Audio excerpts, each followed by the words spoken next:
Happy Christmas, everyone! And, of course, you all know lots of Christmas vocabulary. You have sleigh, reindeer, Santa Claus, etc. But how many of you know some Christmas idioms?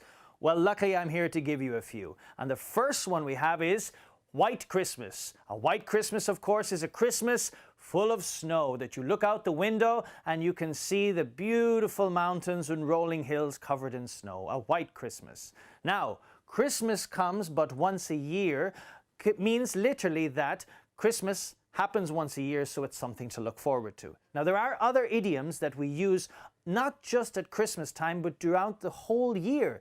And one of them is Christmas came early, which means that something happened unexpectedly or you received some good news. And this, of course, doesn't happen exactly at Christmas. It happens during the rest of the year. Then we have with bells on. When you say that somebody is excited about something, you say that they are going around with bells on.